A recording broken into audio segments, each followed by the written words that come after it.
ہم اس ذات کو چھوڑ دیتے ہیں جہاں پر کوئی پہرے دار مقرر نہیں، 24 کے 24 گھنٹے وہ دروازہ کھلا ہے، دن ہو یا رات، صبح ہو یا شام، امیر ہو یا غریب، بادشاہ ہو یا تنگ دست، بچہ ہو یا بچی، مرد ہو یا عورت، پڑھا لکھا ہو یا ان پڑھ، اللہ سب کی زبانیں اور سب کے احوال اللہ تعالیٰ جانتے ہیں۔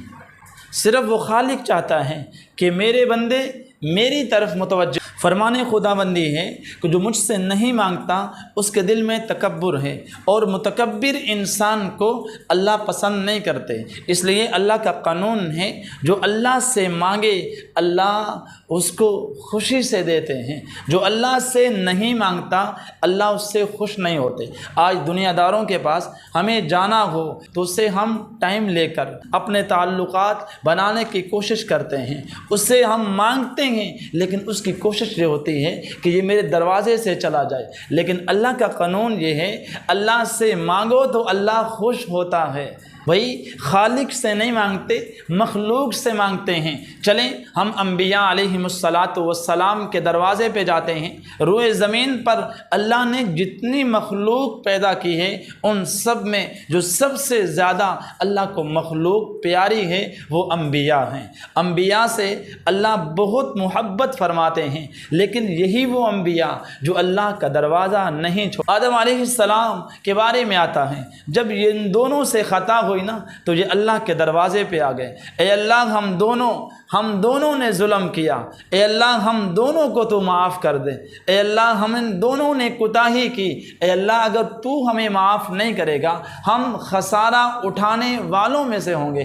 بھائی آدم علیہ السلام کے اوپر جب تنگی آئی، مصیبت آئی، پریشانی آئی، حالات آئے، مصائب آئے، لیکن وہ ان کا جو رجوع تھا وہ اللہ کی طرف تھا۔ اسی طرح زکریا علیہ السلام، ان کی اولاد نہیں، یہ حضرت مریم علیہ السلام کے پاس آئے، وہ ان کی بھانجی تھی، یہ محراب میں ہیں اور محراب میں اللہ کا ذکر کر رہے ہیں اور طرح طرح کے وہاں پھل موجود ہیں۔ اللہ کی ان نعمتوں کو دیکھ کر کہا مریم آپ ان نعمتوں کو کھا رہی ہیں، ان کا تو موسم بھی نہیں۔ فرمایا مجھے میرا رب کھلا رہا ہے، مجھے میرا اللہ کھلا رہا ہے، میں محراب میں اللہ کی عبادت کرتی ہوں۔ محراب کو محراب اس لیے کہتے ہیں، یہ حرب سے ہیں، گویا کہ جنگ کرنے کی جگہ۔ یہاں پر بھی امام مسجد جو ہے وہ شیطان سے جنگ کرتا ہے۔ امام مسجد اللہ کی عبادت کرتا ہے، نماز میں کھڑا ہے، وہ شیطان اس کے دل میں وسوسے ڈالتا ہے کہ ان کی نماز خراب ہو جائے۔ محراب کی جگہ پر حضرت مریم علیہ السلام اللہ کی عبادت کرتے ہیں، لیکن حضرت زکریا علیہ السلام کے پاس بیٹا نہیں ہے۔ اللہ کے سامنے دعا کی یا اللہ مجھے بھی بیٹا عطا فرما، تو اللہ نے پھر ان کو ایک بیٹا عطا فرمایا جو یحییٰ علیہ السلام تھے، اور وہ بھی نبی تھے۔ ان کی عمر 92 سال تھی اور ان کی اہلیہ وہ بھی بوڑھی تھی، لیکن ظاہری اسباب یہ کہتے تھے کہ یہاں پر اللہ کوئی اولاد نہیں دے گا، لیکن اللہ جب دینے پہ آئے تو پھر دیتا ہے۔ کوئی 92 سال کہے، کوئی 98 سال کہے، لیکن اللہ تعالیٰ نے جب بیٹا دیا تو یحییٰ علیہ السلام جیسا بیٹا عطا فرما۔ حضرت ایوب علیہ السلام ان کو دیکھ لیجئے، 17 سال بیمار رہے، لیکن اللہ سے رجوع کرتے رہے، اللہ کے ساتھ تعلق مع اللہ بہت مضبوط تھا۔ اللہ تعالیٰ نے ان کو صحت بھی دی، ان کو اولاد بھی واپس کر دی۔ اسی طرح بدر کا موقع ہے، اور بدر کے موقع پر ایک طرف تھوڑے سے لوگ ہیں اور ایک طرف 3 گنا زیادہ لوگ ہیں، لیکن اللہ کے نبی اس موقع پر چادر لی ہوئی ہے، اللہ کے سامنے دعا کر رہے ہیں، یا اللہ آج یہ چھوٹی سی جماعت ہے، اگر آج یہ جماعت ہلاک ہو گئی تو روئے زمین پر یہاں پر تیرا نام لینے والے نہیں ہوں گے۔ اللہ نے جب پھر نصرت کی تو پھر ایسی نصرت کی کہ آسمان سے فرشتے بھیجے، اور ان فرشتوں کی مدد سے مسلمانوں کو غلبہ حاصل ہوا۔ 3000 فرشتے اللہ نے بھیجے تھے، اور 70 جو بڑے سردار تھے وہ مارے گئے تھے، جس میں ابو جہل بھی آتا ہے، فرعون بھی آتا ہے۔ لیکن بدر کے موقع پر بھی محمد الرسول اللہ صلی اللہ علیہ وسلم نے اللہ کا دربار نہیں چھوڑا۔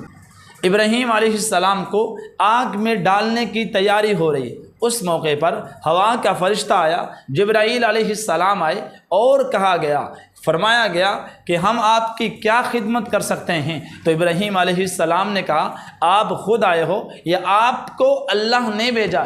کہتے ہم خود آئے ہیں۔ کہتے آپ چلے جاؤ، اس وجہ سے کہ مجھے یہ لوگ آگ میں ڈال رہے ہیں اور اللہ دیکھ رہے ہیں، اور اگر اللہ کو میرا آگ میں ڈالنا اور آگ کا مجھے جلانا اللہ کی رضا ہے تو میں اس میں راضی ہوں۔ اللہ بچانا چاہتا ہے، میں پھر بھی راضی ہوں۔ پھر اللہ نے ہوا کے فرشتے کو، جبرائیل کو ایک طرف کیا اور آگ سے مخاطب ہو کر کہا قلنا یا نار کونی بردم و سلاما، اے آگ ٹھنڈی ہو جا لیکن سلامتی کے ساتھ، ان کو سردی بھی نہ لگے۔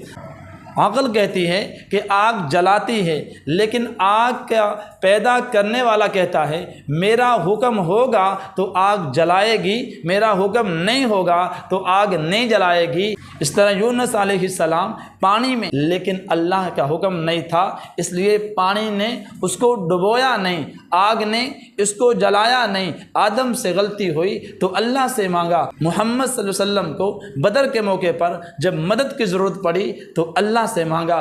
آدم مانگے اللہ سے، محمد مانگے اللہ سے، ابراہیم مانگے اللہ سے، یونس مانگے اللہ سے، اور ایوب علیہ السلام مانگے اللہ سے۔ تو بھائی ہمیں بھی اللہ سے مانگنا چاہیے۔ اللہ کا قانون یہ ہے کہ اللہ سے مانگو تو اللہ خوش ہوتا ہے۔ لوگوں کا قانون یہ ہے لوگوں سے مانگو تو لوگ خوش نہیں ہوتے۔ اللہ تعالیٰ مجھے اور آپ کو اللہ سے ہر وقت مانگنے کی توفیق عطا فرمائے۔